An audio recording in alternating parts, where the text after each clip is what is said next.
that initial stage, you don't know if the thing that you're making is trash or not. And the only way to figure out if it's trash is get it to the point where it actually runs and see if it's not trash. And the faster you get to that point, the faster you figure out whether it's actually worth putting the effort in. The diverging tensions between high quality or maintainable code base, I think those paths start diverging right from the beginning. Like, is it high quality maintainable code base, or does it do the job? And resources are finite. Time is finite. I think it's a good point. Those pressures are there right from the beginning.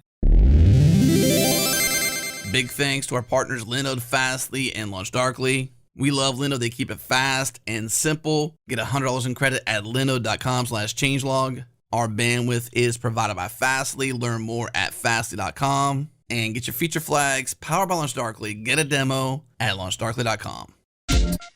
This episode is brought to you by Teleport. Teleport lets engineers operate as if all cloud computing resources they have access to are in the same room with them. SSO allows discovery and instant access to all layers of your tech stack, behind NAT, across clouds, data centers, or on the edge. I have Ev Consovoy here with me, co-founder and CEO of Teleport. Ev, help me understand industry best practices and how Teleport Access Plane gives engineers unified access in the most secure way possible. So the industry best practice for remote access means that the access needs to be identity-based, which means that you're logging in as yourself, you're not sharing credentials from anybody. And the best way to implement this is certificates. It also means that you need to have unified audit for all the different actions. With all these difficulties that you would experience configuring everything you have, every server, every cluster, with certificate-based authentication and authorization, that's the state of the world today. You have to do it. But if you are using Teleport, that creates a single endpoint.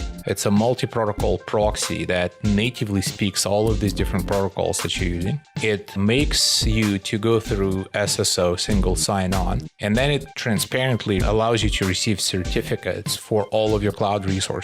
And the beauty of certificates is that they have your identity encoded and they also expire. So when the day is over, you go home, your access is automatically revoked. And that's what Teleport allows you to do. So it allows engineers to enjoy the superpowers of accessing all of cloud computing resources as if they were in the same room with them. That's why it's called Teleport. And at the same time, when the day is over, the access is automatically revoked.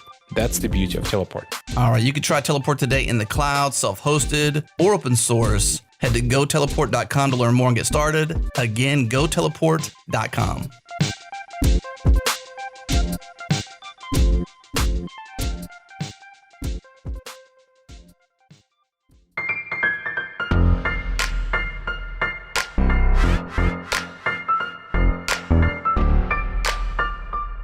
Let's do it. It's go time.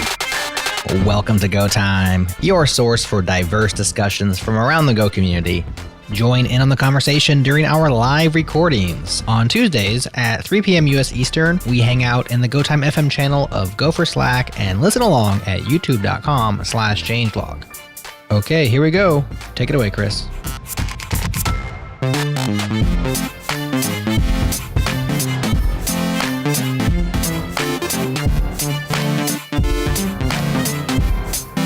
Welcome to Go Time. This week, we're going to be doing part 2 of our multi-part mini-series on maintenance and the importance of maintaining our software. As I said in the first episode in this series, we talk a lot in this industry about innovation, about greenfield projects, about prototyping and hackathons, but rarely do we talk about the longer side of things when it comes to software, the maintenance and the long-term prospects of it. This week's episode is going to be focused on building actually maintainable software and what goes into that. And this week, I am joined by Sam Boyer. Hi, Sam. How are you doing? I'm lovely. How are you? Great. And to give you a little introduction of Sam, Sam is a principal engineer at Grafana Labs, where he just switched teams to be responsible for Grafana's Go backend.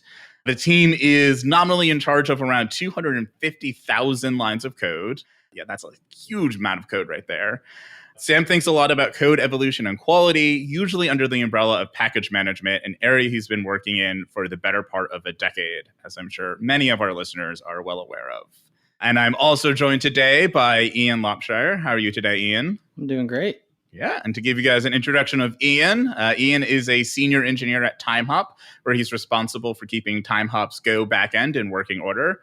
TimeHop integrates with multiple social media platforms to surface millions of user photos and posts each day. It's like your own little day in history. Yeah, I remember TimeHop from back in the day, and you guys are still going strong, it seems. We are. And I'm also joined by my fellow host, Johnny Bursico. How are you doing today, Johnny? Not too bad, not too bad. I bring hot takes, so. Yeah, I'm ready for some good Johnny hot takes. I thought of a couple unpopular opinions, but if you have extras to spare, I mean, maybe I'll just lean on you for those, Johnny. Plenty to go around. Excellent. There's going to be a lot of unpopular opinions in this episode, I feel. All right. So with that, let's get into talking about maintenance and how to build maintainable software. And I want to start with thinking about, how do we build actually maintainable code for new code bases, right? Because there's, some maintenance you do for old code bases, but then you have, new code bases. And we always start with these great ideas when we make like a new one, but rarely are we thinking about, what's it like when that code base actually goes to production? What are the steps to get toward it? So I guess we can let's start with you, Johnny. What are the things that we should be thinking about when we, build a new code base and we're aiming to get it to production from more of like, I guess, a maintenance standpoint? Well, that's the thing. You don't know if whatever it is that you're working on is going to be around for the long haul, right? So we have this assumption that all the pieces of code that we write sort of is worth sort of getting all production ready and everything else like all the time, and that's really not true. So as you say, like a lot of times you start out with basically doing some prototyping, some R&D. It is an unfortunate fact that a lot of times, right, due to business pressures or whatever timelines, sometimes most of the time manufactured time frames for things, that the stuff you have ends up going to production, and you're like, oh man, like we really didn't do all the due diligence necessary, or all the prep, all the operationalization, all the production readiness stuff that should have gone into this, right? It was just a prototype. Now management wants it and to be deployed and whatever it is. So you're playing catch up now, right? But in the ideal scenario, right, you figure out basically what is it that I'm building, that I'm tasked with building, right? And making sure that everybody understands this is the scope of this work. This is really, it's meant to show you something, right? Maybe you're trying to determine product market fit. Is this thing real? Does it have legs? Whatever the case may be, but with the intention of actually making it ready for production. These are very separate steps, right? When you're exploring and when you're making something production ready, these are very, very different things, right? Again, it's unfortunate that a lot of times, the toy ends up going to production. But yeah, you kind of have to basically ask yourself, start out by saying, hey, do I have an agreement with whoever's asked me to build this piece of software? Do I have an agreement on where this is actually needs to go, right? Is it a toy that I throw away at the end, or is this it, right? Because there's going to be very different approaches to these things. Yeah. I think, man, that gives me like a lot to think about, man. You just started unwinding. I told you, man, I bring the heat. I told you. I've got, opinions about this stuff. That's the start of the diverging path, though, right? Like we can all imagine the best of intentions for making things maintainable over the long term, but those pressures exist at all times. And certainly, I don't disagree at all. That initial stage, you don't know if the thing that you're making is trash or not. And the only way to figure out if it's trash is get it to the point where it actually runs and see if it's not trash. And the faster you get to that point, the faster you figure out whether it's actually worth putting the effort in. So my only point is to say, no, I agree, but I think that the point there is that the diverging tensions between like a sort of high quality or maintainable code base, and I have a thing to like talk about whether we think those are different things later, but I think those paths start diverging right from the beginning. Like, is it high quality maintainable code base, or does it do the job? And resources are finite, time is finite. And I think it's a good point. Those pressures are there right from the beginning. Ian, do you have anything you want to say? Yeah, it's kind of along those same lines. I think an important piece of the beginning there is, does this piece of software is this something that we can actually solve with software? I've been in this situation where, you got to build a piece of software to automate something or do something. And it turns out the edge cases and the error cases are just too numerous. And it's more of a headache to fix those than it is to actually just manually do the work. So I think at the very beginning, you got to kind of start with a actual solvable problem. Okay. But let's say that we've already figured out that we have some code, right? We wrote some code, we prototyped, we're like, okay, this idea is solid and we can go forward with it. I guess like at that point, what should we be doing? What should we be thinking about to like make that code base more maintainable? Or are we saying that perhaps we shouldn't be focused on maintenance in these earlier times and we should be trying to focus on it later? I guess, like, how do we start to strike that balance there? Because I know, like, a lot of us, go into companies and, whether it's moving from monolith to microservices or just, you have microservices and you're starting a new one. And there's always, as Johnny and Sammy said, there's this hope. There's just like green field, this whole new path you can go. And there's all these different directions. And there always is that trade-off of time, as you also brought up, and constraints. But at some point, we have to say, there's obviously a trade-off at some point where if you don't maintain, then you're going to have to wind up throwing this whole thing out. And then all of that time you put into it is now gone. And you have to, start all over again and pay those costs all over again. So is there a point, or is there, I guess, some signal or some way of knowing at what point you should start focusing a little bit more on maintenance and stop trying to maybe optimize for those time or whatever it is, product features, whatnot? I think we need a definition from what maintainable is at that stage, right? Because I think if I'm speaking from a developer, like the person writing the code standpoint, my idea of maintenance is perhaps different from, say, an operator's viewpoint of maintenance, right? And again, there's a subtle difference. Well, in a lot of cases, not so subtle, between sort of operating, right, a piece of software that you and other teammates have written, right, and making that easy to operate, easy to maintain from an operational standpoint. And then there's the aspect of, okay, I'm working in a problem domain. I don't know everything there is to know. I don't know what business is going to throw at me next. I need to structure my code, right, and perhaps follow some best practices and design patterns, whatever the case may be, right, to be able to extend the software easily, right? So different kind of views on maintenance and maintainability of long term. And interestingly enough, different companies, depending at their stage of sort of technology sort of maturity, right, or engineering discipline and maturity, right, they're going to be on different sort of positions on sort of spectrum, right? So I think really you can't look at sort of maintainability in a vacuum on its own. You kind of have to say, well, for us, what does maintainability mean, right? And that's going to vary from team to team. I feel like Sam has something he wants to say about that. I'm not sure I can. Well, the problem is actually, I think I hung on to something you said earlier there, Johnny, about the difference between operating and maintaining.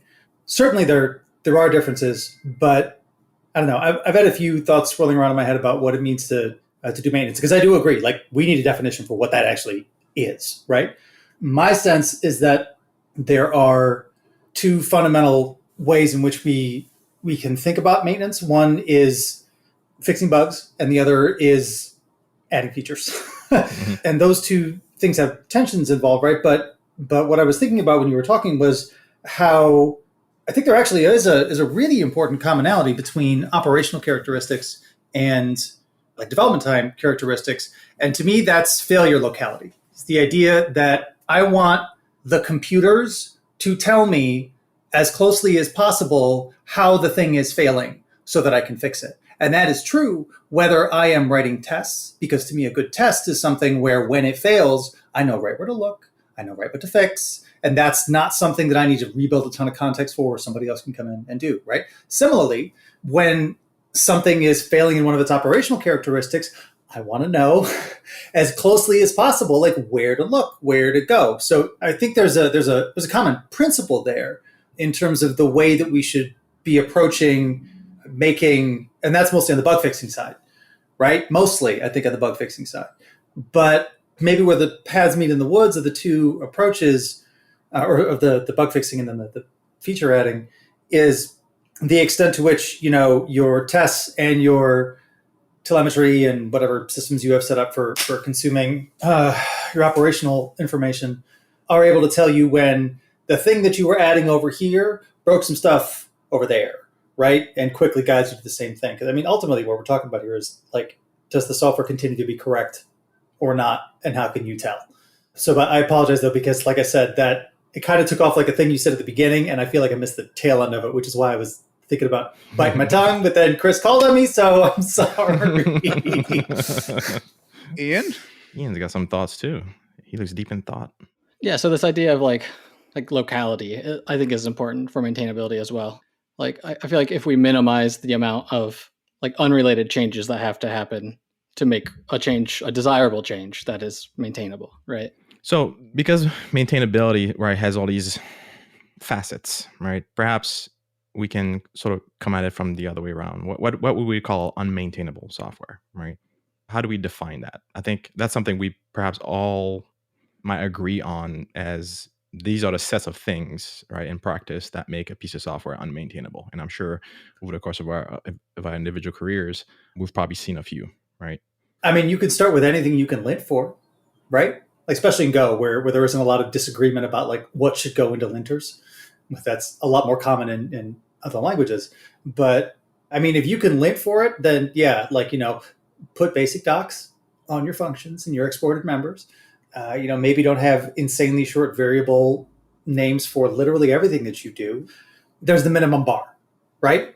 And I feel like we can almost just, put a check mark on the list and say, okay, if you can lint for it, like maybe just, do that from the start. And actually I would loop back to the early question, right? Even in a new code base, like throw the linters in as soon as you can. Maybe you can ignore and just write some dumb, like, one-liners for your function docs, right? But like, don't make things harder for yourself. Just start from that and get yourself a nice little like foundational baseline going of the basics.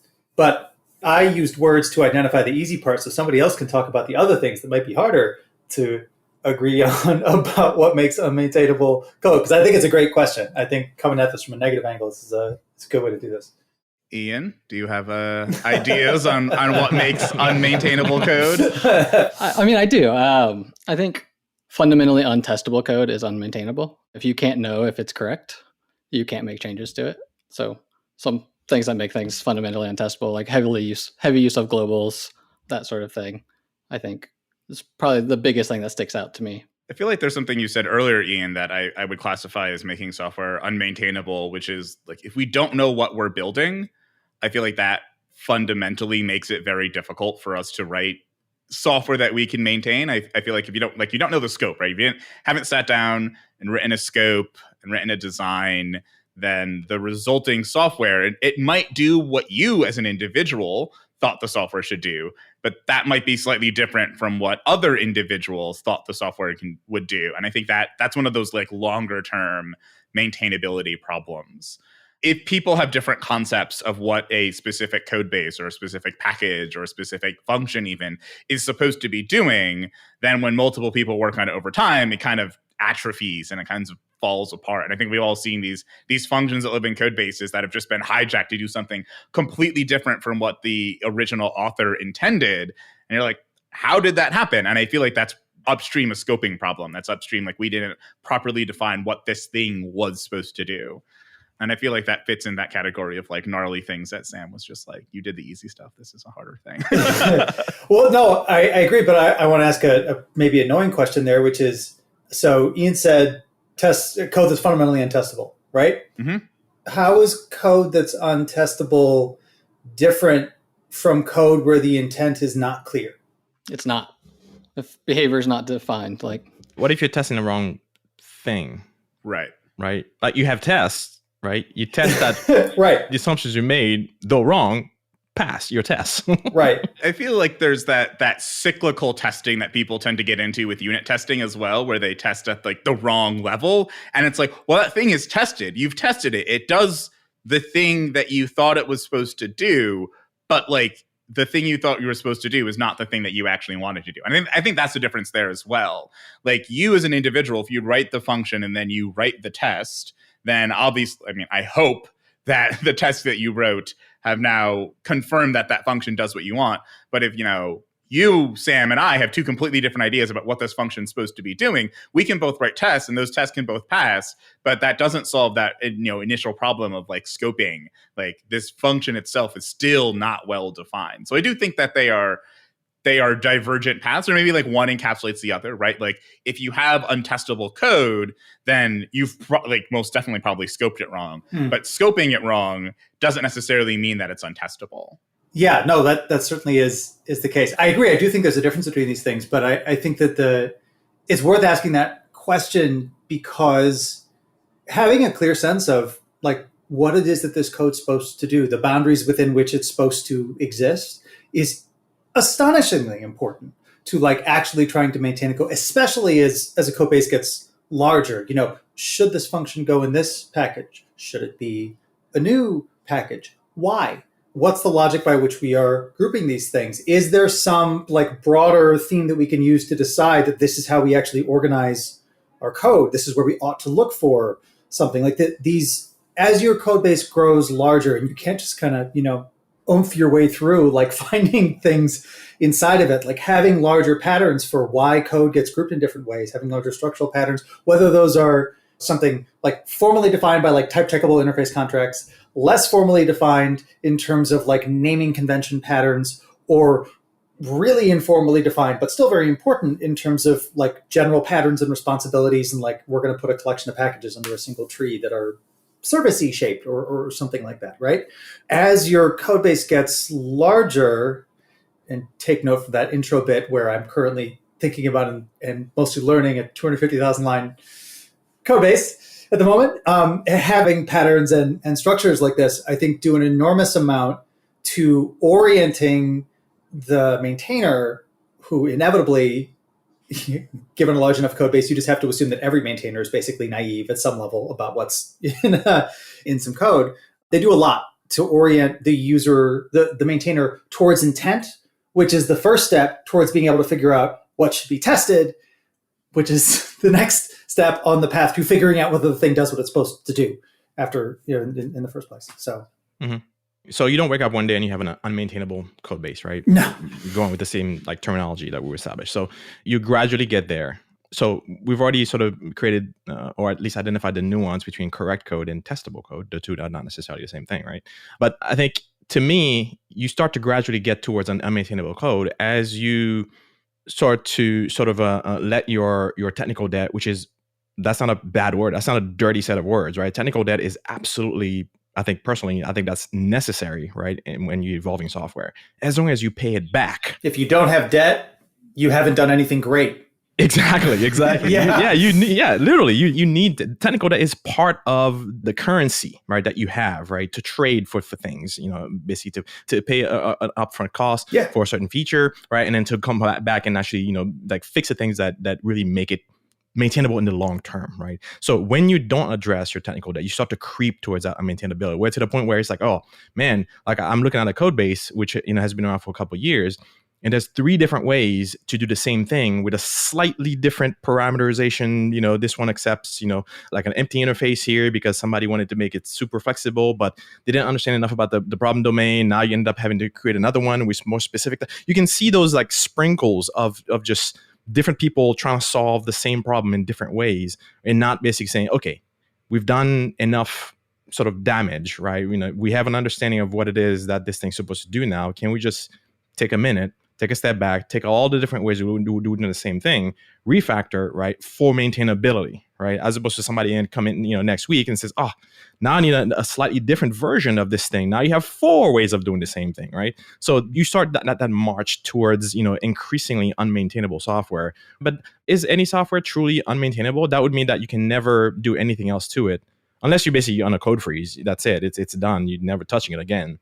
Like, as long as software is delivering value for the business, you have to maintain it, right? So if you don't do the things you're supposed to be doing, right, towards making something maintainable for the long term, you're going to increasingly creep towards that increasingly unmaintainable state.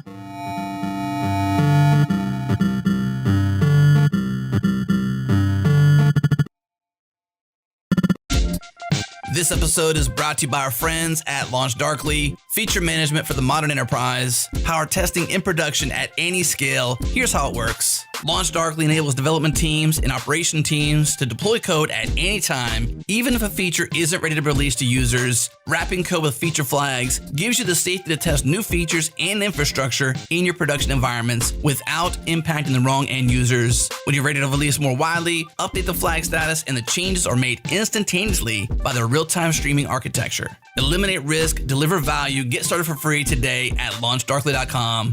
Again, launchdarkly.com.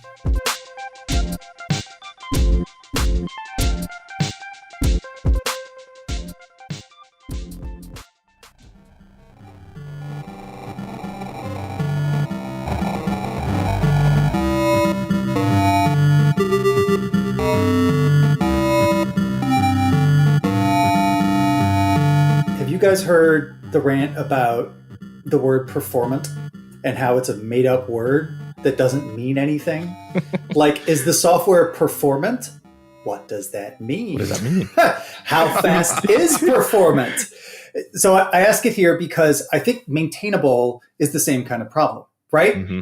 The point is we're on a sliding scale here. And whether or not you would call something maintainable or unmaintainable, I mean, realistically, that's a question of how bad your day has been. But if you're being a little bit more high-minded, it's like, what is the appetite of the organization that I am in for allocating a bunch of time for being able to make changes to this thing? So it is fundamentally contextual to like the environment that you are operating in the same way that like, is the code performant is actually a question about what the appetite of the organization is for like accepting latency, whatever, along this particular path. There's no objective standard here for it, which is why, as you say, Johnny, it's this risk of the creep towards you can continually add things that might make it more unmaintainable, but maybe would never necessarily reach there, or or exogenous factors that might change, like how many things are relying on that code that will suddenly have it be in an unmaintainable state, whereas before it seemed fine. And I think you have a good call out there, because I think the business is also on the hook for ensuring that there is enough space, time, resources for keeping the software maintainable. Because if you don't, and as I'm sure we've all either experienced or heard, like if you're never making room for improving your code base, not adding new features, not fixing bugs alone, but really improving the code base to make it easier to work in, eventually your shipment of features is going to come to a crawl. And everybody's like scratching their heads wondering, why does it take like 3-4 sprints of 2 weeks a pop to add just this one feature? Everybody ends up scratching their heads asking that same question, and the answer is always the same thing. Well, we keep wanting to go back and fix these other things, but we never get the time.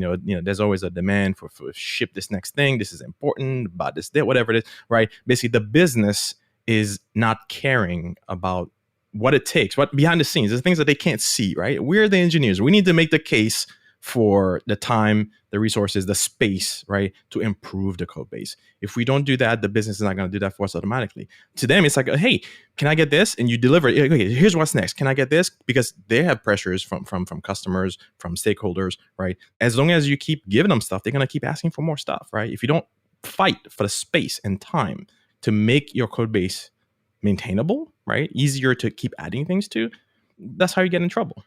We had a discussion recently. We have a thing, Grafana, called Gardening Week, which I had not heard referred to this way before. This is my first time hearing the term. But, after we do a release, we have like a gardening week, basically. And there was a discussion about like, well, should we have a gardening week? Like, is it a bad thing that we have gardening week? Wouldn't it be great if we didn't like need to have a gardening week? And my sense is that there are 3. I'm going to try to pre-count the number of universes and then get it wrong. So I'm going to say there's 3 universes and then get it wrong. There's the universe where you don't have a gardening week, but you need one. You don't have a gardening week and you don't need one. And you have a gardening week and you need one. I don't think the like have it and not need it is a super realistic one, but there you go. There's my missed count. There's 3, but maybe there's 4. Anyway, point is, like, I had this initial reaction to seeing the existence of gardening week and seeing, oh, like, come on, can't we kind of do that as we go along? And then I realized, no, like, actually, I would so much rather be in a world where there is 2 words, gardening week, that has an understood meaning and an understood reason why it's valuable to the business and why it's valuable to the people involved, and that we have that time and that space allocated in a sort of structured way, because it is way better than being in the world where you need a gardening week and don't have it.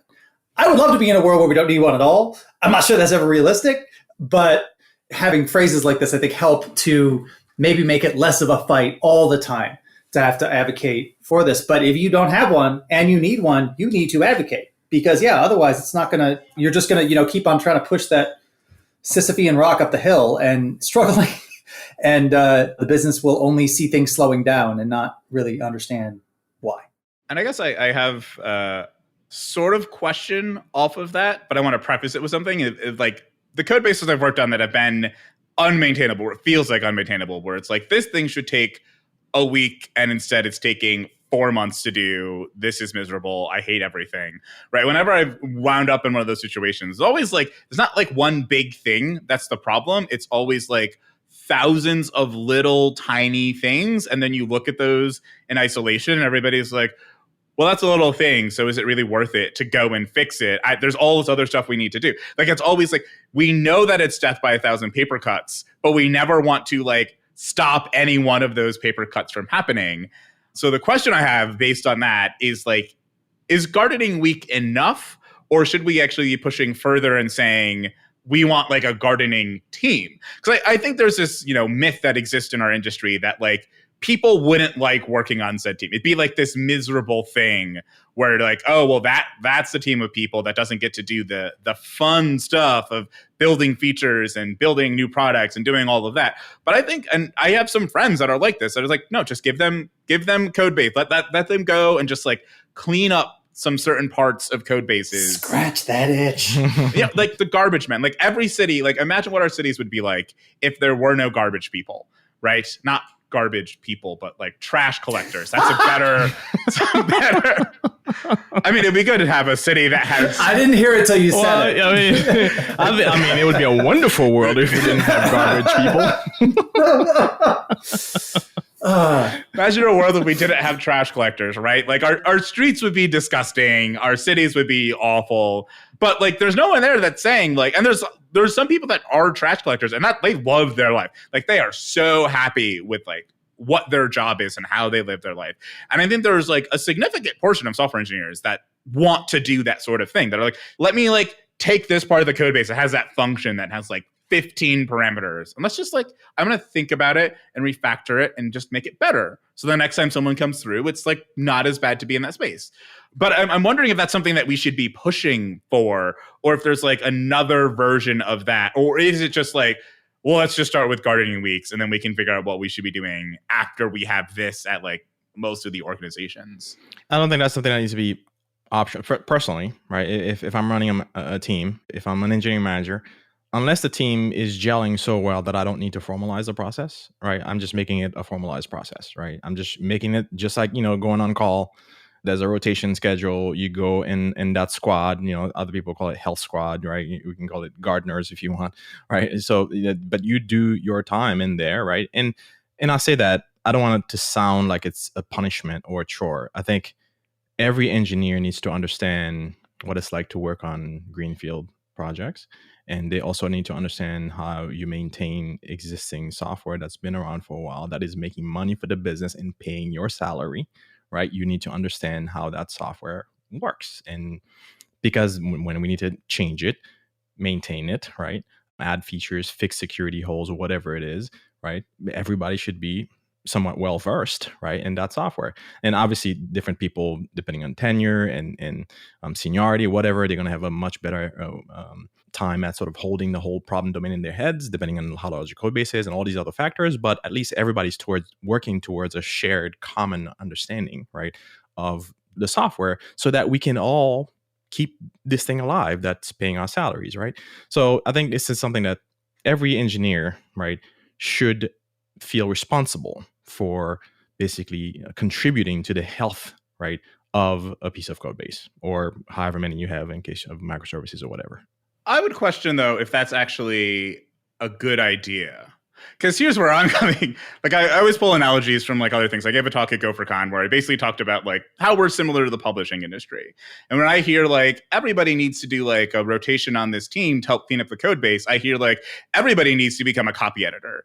And I don't like that idea, right? I don't think that I feel like this is like a higher form of engineering in a way than even just like product or feature engineering, right? I feel like feature or product engineering, that's like, here's the requirements. If it's being done well, it's like, here's the requirements, here's the scope, go make a design. Like it feels like this more structured thing.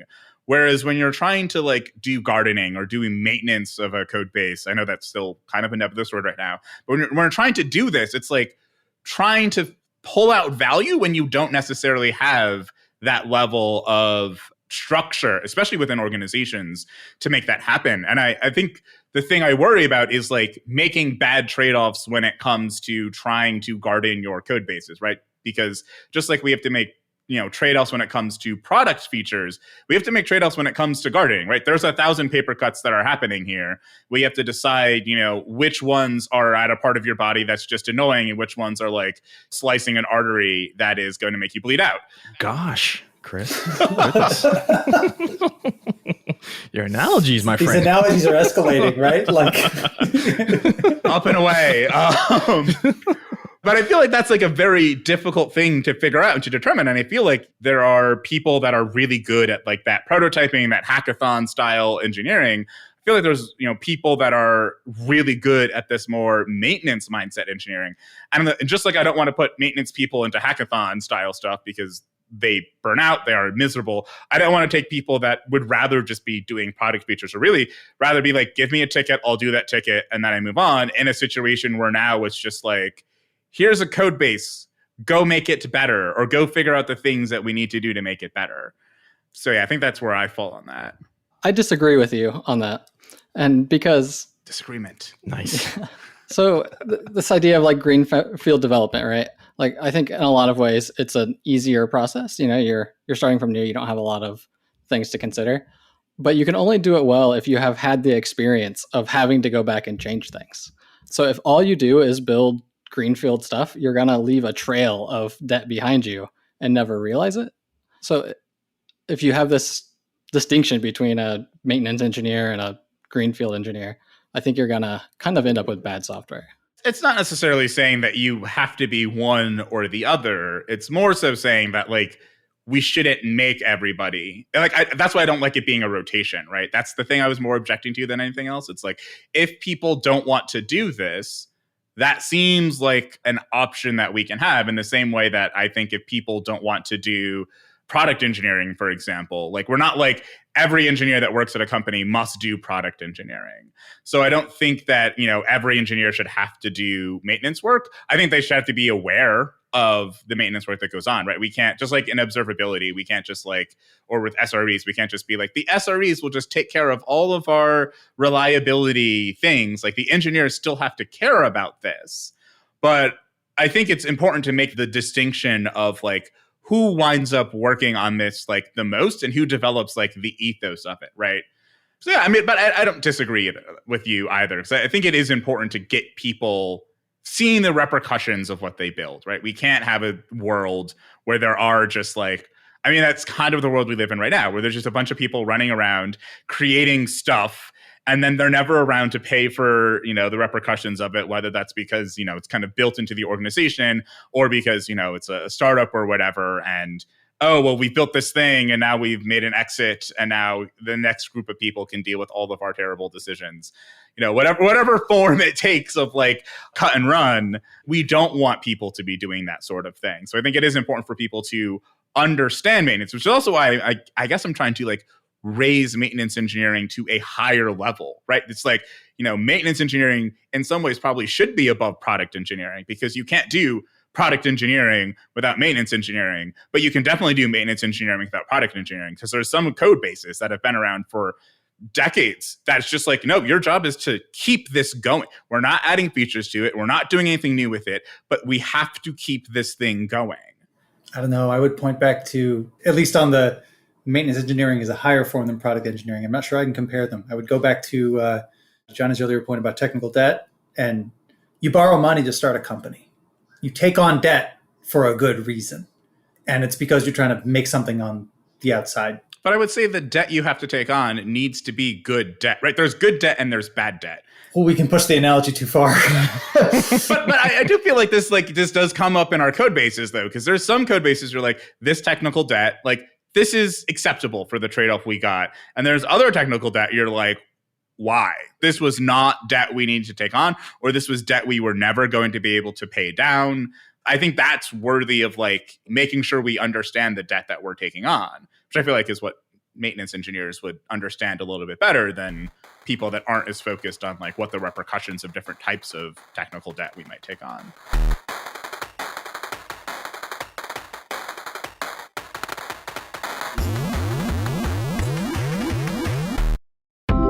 What's going on, Gophers? This episode is brought to you by Equinix Metal. If you want the choice and control of hardware With low overhead and the developer experience of the cloud, you need to check out Equinix Metal. Deploy in minutes across 18 global locations from Silicon Valley to Sydney.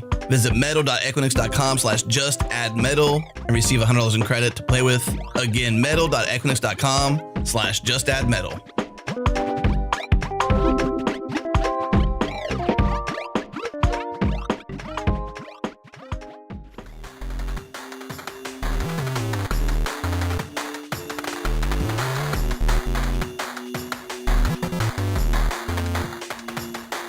This feels like a good moment to stick in the question that I alluded to earlier, which is there a difference between maintainable code and good code in the way that we are talking about it? Good doesn't tell me anything, though. Maybe. Okay. I mean, I can show you very good code that is obfuscated code, and it's designed to be short and terse, and it's good by that definition, right? So I always feel like we have to sort of provide the criteria. Sure. Well, no, but that's why I'm asking the question, because when I was thinking about maintainable code, I found myself sliding into thinking about good code. And the distinction between these, I think it's interesting where it is or isn't different. Like, one thing that jumps out to me clearly is how I have internalized that belief that the best code is code that is easy to delete. That is the best code. It's not easy to extend. It's not super abstract and great. Nope. You can delete that. That's what makes it great. So the point there being, certainly, I agree, like, I do have some of my own internal definitions of good that I think have started to skew towards maintenance. But I asked the question here because if we're having a discussion about, like, what is the relative value of maintenance versus, like, pushing forward, right? Then it seems like part of the thing that we're asking is what our values are in terms of what actually makes code good versus not. So I asked the question kind of to put a spotlight on, I guess, another definitional issue that seems to be at play behind some of this. I feel like they're different because I feel like there's code that I've seen and code that I've dealt with where I'm like, this is not good for whatever reason. Maybe it's like a Go code base that's written in, Guava, right? It's Java, but just happens to have Go syntax. Wait, that's a thing? Yeah. Wow, you never come across an iterable? You've never come across some factories in your Go code base? Oh, okay, wait. I thought this is like an actual thing. No. Like a Java person wrote Go. Like I was about to Google like Guava Go. No. Something. Yeah. Okay. All right. You probably heard of Gooby as well and Gaitan and. Okay. Yes. We're back in a domain that I'm familiar with and slightly less terrified by. So I've worked in some of these code bases before where I'm like, this is bad and this is gross and I do not like this. And it makes me as a gopher very mad that someone has done this. But I wouldn't say that those code bases were unmaintainable or like weren't maintainable. It's like you're using interfaces everywhere. I hate you for it. But like there's a logic to them. They're arranged in a way that makes sense. And you can see like, okay, this is where we would add things. If we want to get rid of this is where we delete that, right? So for that reason, it seems like, yeah, we can have bad code that is still maintainable code. So I do think they are separate things. I do think in that case, like, the reason we're saying it's bad code is because you're writing it in a language, but not embracing the language you're writing it in. And I think, to your point, you could say good has to encapsulate both writing the language for the language and also making it maintainable, in which case then you can definitionally make it so that, yes, good code and maintainable code are the same thing, but I don't think you necessarily have to do that. I think they can be distinct. So, I mean, under that, never mind. It's not even worth doing that. Let's go look at a Go implementation of Paxos and see if that's like super maintainable by someone, right? Is it good code? Is it maintainable code? I think that it's complicated, but it's personal. There is certainly a degree of subjectivity to it. But that's part of the thing too, right? Like it is personal, it is subjective. So is a given code base maintainable in the hands of one team, but you swap out different people or a different team dynamic and it's not maintainable anymore? I think if you're using Go, it's a bit more so than it would be otherwise. And I'm speaking like completely from my own experience here because Go was sort of designed with that in mind, right? It was designed with the ability. I mean, Our linters, right? They all follow a similar approach. Are the go font, right? To remove, everybody's pet peeves around formatting. I want my braces on this line. I want mine on my, these kinds of things, right? So our entire sort of ecosystem like prides itself on the ability of anyone finding a Go code base. You might not understand the problem domain that you're reading about, but you could read the Go code, and the code itself will be readable to you, right? As somebody who's completely new to that code base, right? And since you're going through a 250,000 line code base right now, you can attest to that probably, right? So to me, that's the thing. Like the technology that we use can help, right, in the maintainability, right, of software, right? So if we add that sort of lens to it, I think the technology plays a huge role in that as well, not just the people. I think in that case too, we have to like maybe level up what maintainability means as well, because it's like, okay, well, if we want to be able to move this code base between teams, say, like if we have, say, microservices, and those microservices might be handed off to different teams or we reorg to like make things make more sense. I think that's where you have to start building more, I guess, documentation in this case, or just processes and practices into your organization that allows that code to be moved between. And that inability for a code base to move from one team to another team becomes a problem of maintenance, right? It's like, okay, now this code base that might be maintainable for one team is now classified as unmaintainable because it can't be maintained by 2 teams or 3 teams or however many teams that you want it to be maintained by. And then that's a thing you have to go back in and resolve. And I wonder if that helps us frame maintenance as well, to kind of like help us answer this nefarious question that exists right now of like, what is maintenance? Maybe it is this thing of like, a sense of the team. So it's like a subjective thing, and like a comparator over time. So it's like, all right, well, this code base is currently maintainable because like we can do something that we weren't able to do before. Now we can do it now, and we continue to sustain the ability to do that into the future. If we add a new thing to our definition of maintenance, then something that was maintainable becomes unmaintainable, and we have to like bring it back to home of maintenance. It reminds me a lot of simplicity, right? Like what is simple, and the famous Rich Hickey talk of simple made easy and all of that. It's like, it's this very difficult concept to like pin down, grab down, and it when you go into a code base, right? You know a simple code base when you're in it and you're working in it. And it's hard to figure out when you've lost that simplicity, but you always sense that you've lost it. I feel like maintenance is the same thing. It's like, when you're in a maintainable code base, it has a certain feeling. And then when you've lost that. When something has diverged, and it's like, okay, this no longer feels like a maintainable code base anymore. There's something wrong with the way that we can properly maintain it. I feel like this is all subjective, though. I mean, this is all very much our own experiences. And I think naturally, as an engineer grows from, junior, intermediate, senior, super duper senior, whatever other titles we throw out these days, staff, and whatever. I prefer superist senior. Thank you very much. Yep. Right. It's all. I mean, you get that gut feeling that Kris is talking about, right? It's like, yes, this is based on my experience, based on what I've been through. This feels good. And when you start to lose that grip on and when you can no longer hold in your head all the different strands that you've had to pull to understand one single feature in the code base, once you've lost that, then you kind of, this could be better, right? But is there a more scientific method, right?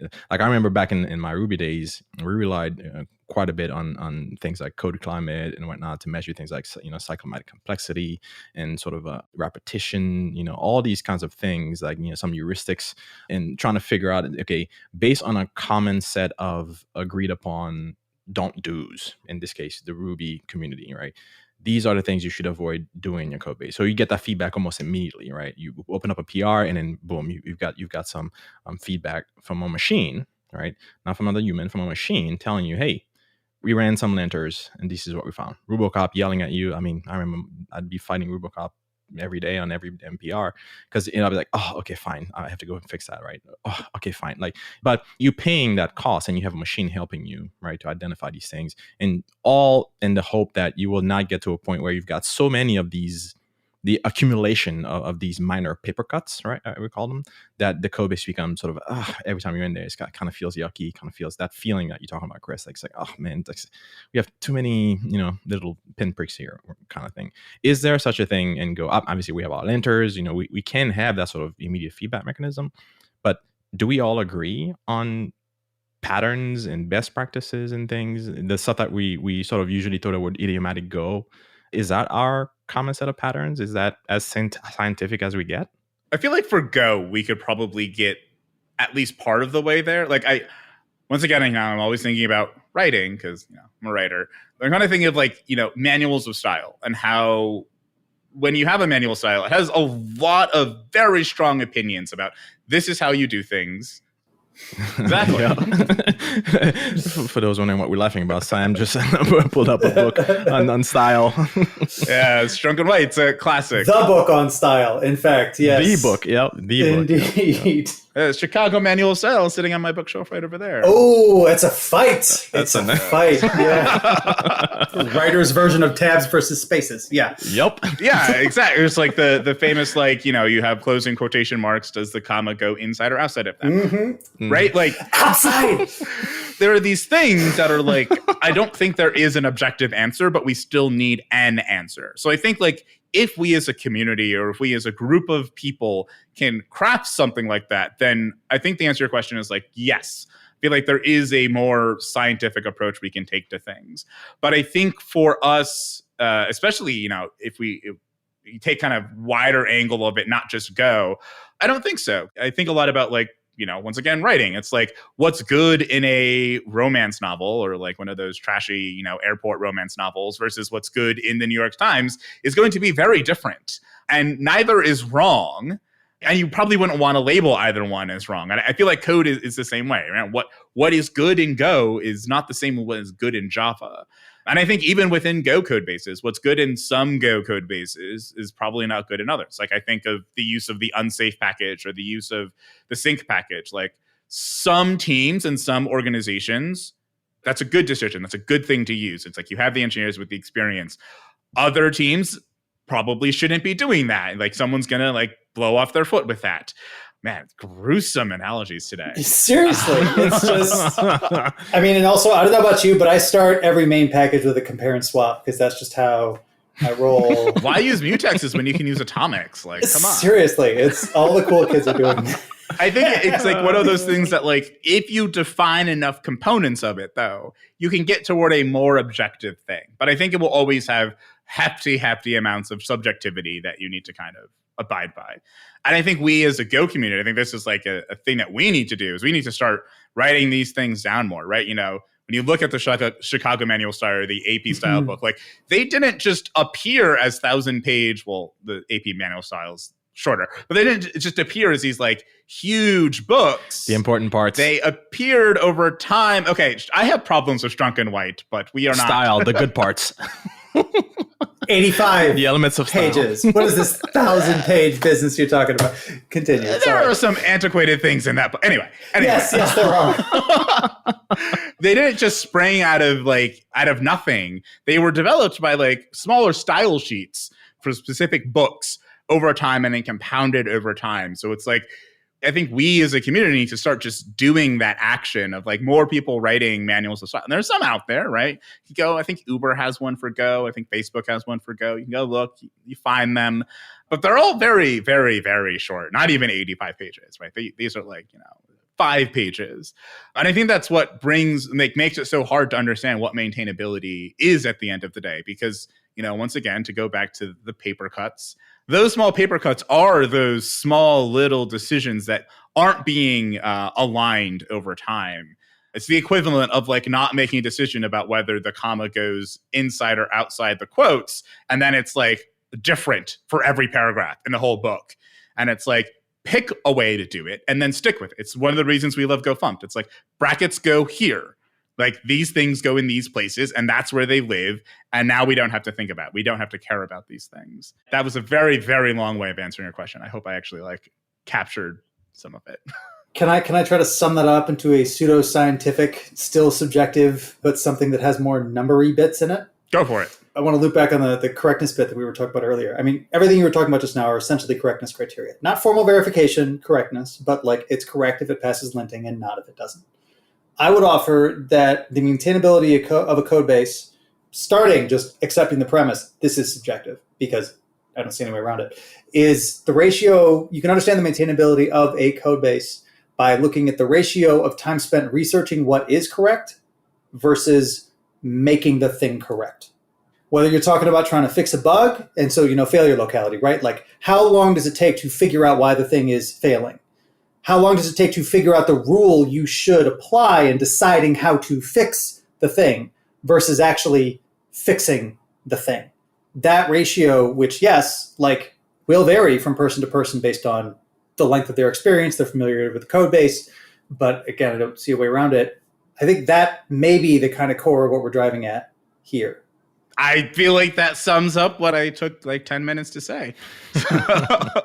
Okay, so speaking about Go, because we're kind of getting toward the end of the episode here, and I feel like we've been very light on the Go content in this episode. So it's Go time. We gotta talk about it. I don't know. It's been. I think it's been implicit in there. I think it very much applies. Oh, well, thank you for saving me there.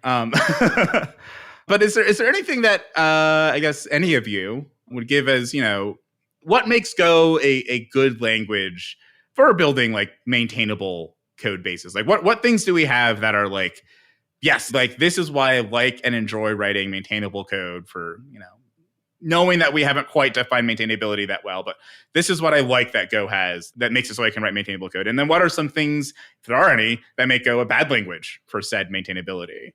If you each want to answer that in turn. I already gave my reasoning for that. The fact that I can drop new person in a Go code base, and even though they're still learning about the problem domain, it's not Go to have a problem. They're not fighting the language. It's not Go to have a problem understanding. It's, what is this type doing? Where is it used? Why is it? What business problem is it solving? Right. So that for me, I've never experienced a language that gives me that sort of room, right, with my engineering team to be able to say, hey, go into this code. I know you've never worked in this code base, but this is what it's supposed to do, right? I have a bug fix or I have a feature, drop in there, see what you can do. And relatively speaking to other languages, they come back much more quickly with the fix or the feature or whatever it is because they didn't have to fight the language, right? They easily understood what they were reading. Once they understood the problem domain, they were able to execute and get the job done. Like, to me, there's nothing like Go that does this in my experience. Ian. Yeah, so I'll mirror that the simplicity of the language just adds to maintainability. But on top of that, I think the errors as values really adds to this, being able to explicitly see error paths and not worrying about exceptions and trying to trace these all the way back up really adds to like glanceability and therefore maintainability. Wait, so you don't use panic, defer, recover everywhere in your code all over the place all the time? That's crazy. I don't think that's what we all did. Sam's best practice. I got to go rewrite a lot of code right now, guys. That's not good. Panic-driven development. Sam? Yeah, I'll go with the definition I just offered, right? Like, I think that I will mirror these same statements and translate them into the ability to quickly, with very little research time and mostly fixed time, hone in on the basic answers to the questions about structure of code. I remember running face first into a very large Ruby code base and being gobsmacked about my inability to figure out what felt like basic questions. I had been really just focusing on Go code for a while and came back and I was just like, wow, I can't even just like look up symbol names and find them in places. There has to be like, special pseudo static analysis. The manner in which the structures, invariants, rules, whatever the language, make it possible to, even over large code bases, have clear answers to questions about basic things like what are all the instances of this, references to this type or to this interface, or perhaps even find all the implementations of it, a relatively difficult thing to do and yet still very doable. Like, Go's very enumerable. It's very analyzable. And that means that most of my cognitive effort is spent on dealing with the higher order abstractions that people have tried to create because all the boring questions are quickly answerable. And so I can get right to the heart of the matter. All right. And then final question. What would you add, if you have anything, to make Go more, let's not make Go itself more maintainable, but make the code that we write more maintainable. Generics. Hell no. No. I want generics, but just for me. It's everybody else can screw themselves, right? Like, because then I know what mine do, and I don't have to deal with any of your garbage, and then we're fine, right? I'm fine. That's what's important here. Yeah. Oh, I would add Rust. That's what I would add. I would really like to have, compile time. Unpopular. There you go. I would really like to have compile time guarantees about shared access to global immutable state. Forget this Go test race garbage. Come on. Right. Static or nothing. That's my... Is this a helpful answer? This isn't a helpful answer. I'm sorry. Well, we avoided dependency questions, so it's okay. We did. Scooted right by it. Well done. Okay. Nice. It's time for unpopular opinions. I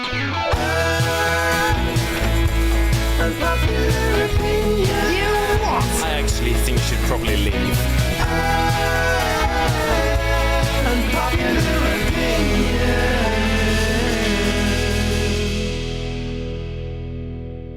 Ian, you're up first. Unpopular opinion. I really don't have one this time. I cannot think of anything. Oh, man. It's okay. Sam has an extra 4 for you. Oh, crap. Let me hear some other ones, and I'll if something pops in my mind. Get the wheels turning. Sam, any unpopular opinions? I totally had 2 at the beginning, and then we were talking about all this interesting stuff. I was going to say don't use gRPC, but I can't actually back that one up. I don't think that's unpopular. You don't have to back it up. You can just throw it out there. Oh, I can just throw it out there? Jeez, God, that's liberating. Okay, don't use gRPC. Let the masses interpret. All right, don't use gRPC streams. Unpopular opinion. There we go. Okay. Ooh. That's nuanced. Yeah. I feel like that's not unpopular, though. gRPC. Right, that's the problem, is that all of my opinions are right and popular, and so how am I supposed to... There's the unpopular opinion. There it is. There it is. There we go. Yeah. And yet I also think that one might be a relatively common one, even if not necessarily unpopular in our industry. We've done enough meta dancing. I feel like Johnny gets to go, and then maybe I'll have something more real in a minute. Maybe.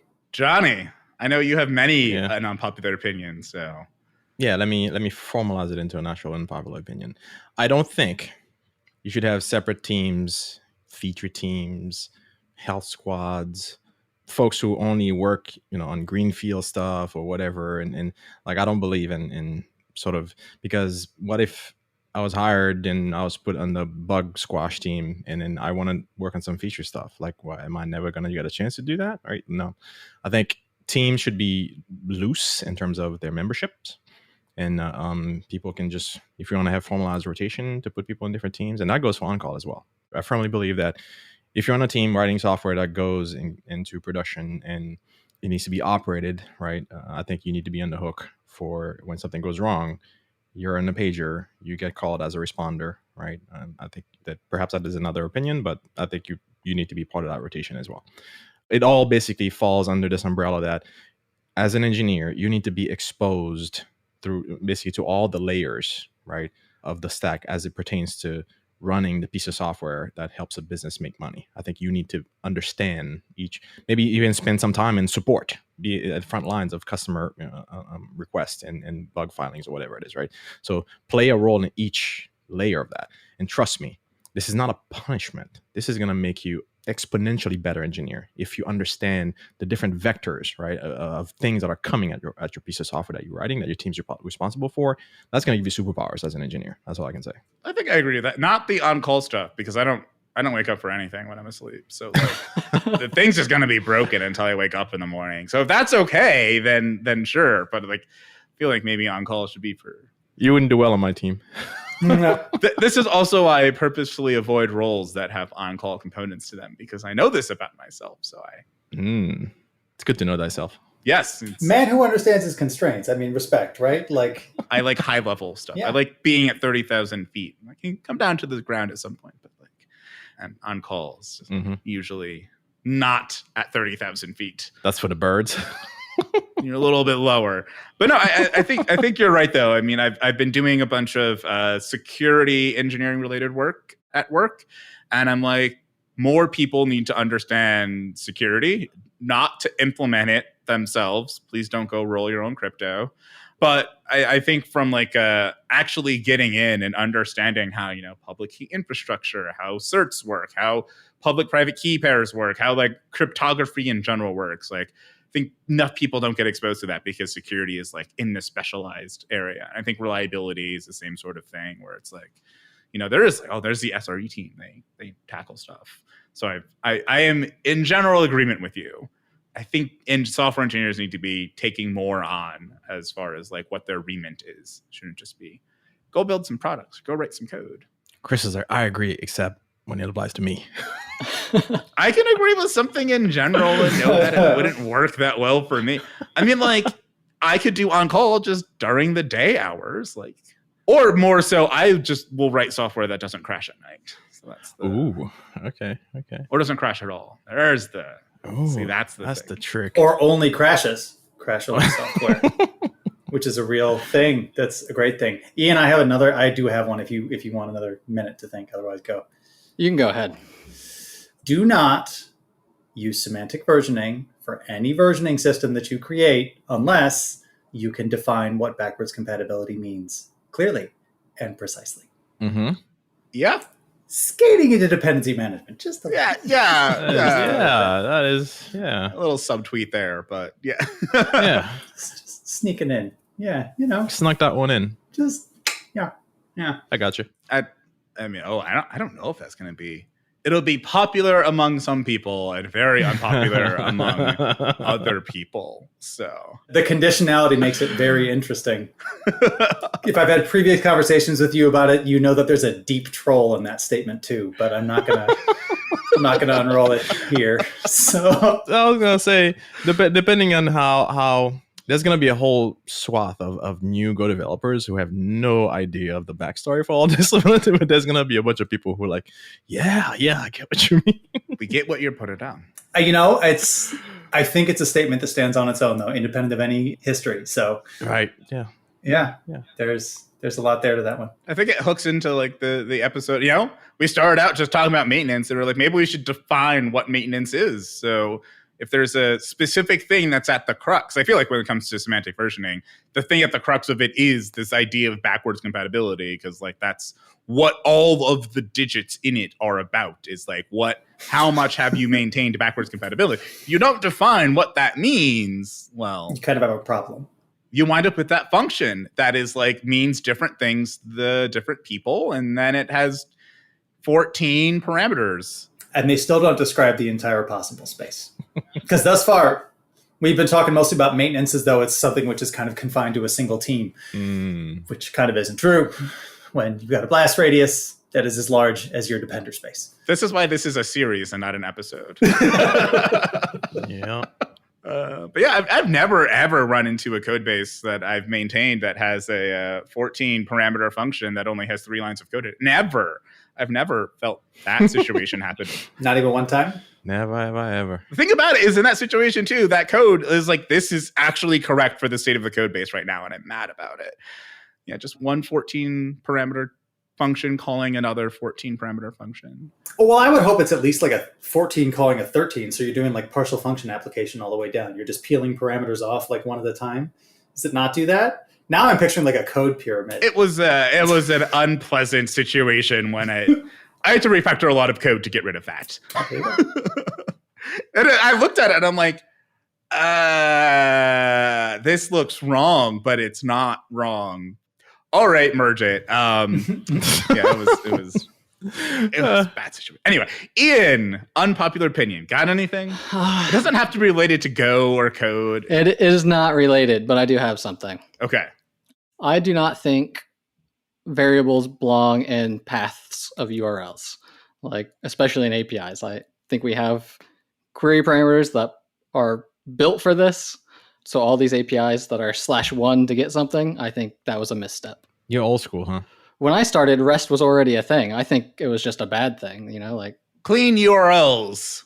Great idea for WordPress. Bad idea for APIs. That was what mine went to. I went to Drupal days for sure. I feel like Roy Fielding would be very happy with you right now. I think he has a couple of rants about that. About just your URLs are opaque. Stop putting stuff in them that you need to parse. There's other parts of the protocol. Anyway.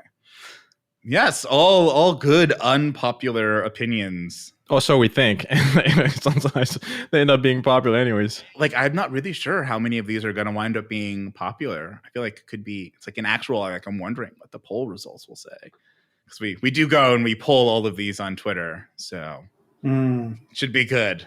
I mean, my Summer one really, like, that one gets unpopular when you start suggesting alternatives. It sounds fine when you're just like, the world's terrible, don't do that thing, and everyone agrees. And then you like try to suggest an alternative and everybody's like, go f- yourself. And so it's depends on how far you walk it out, I guess. I'm gonna fall over.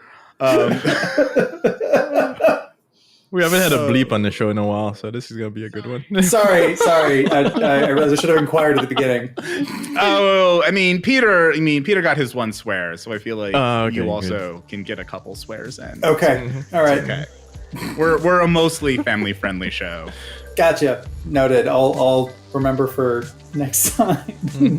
Yeah. Thank you, Ian and Sam, for joining us today, and thank you, Johnny, for being my co-host through this. And thank you to all the listeners out there for enduring through another episode about maintenance. There are more to come. If you're enjoying these conversations around code quality and maintainability, I humbly recommend an episode we did on Changelog a while back with Adam Barr about his book, The Problem with Software. It's called Why Smart Engineers Write Bad Code. Take a listen at changelog.fm/339.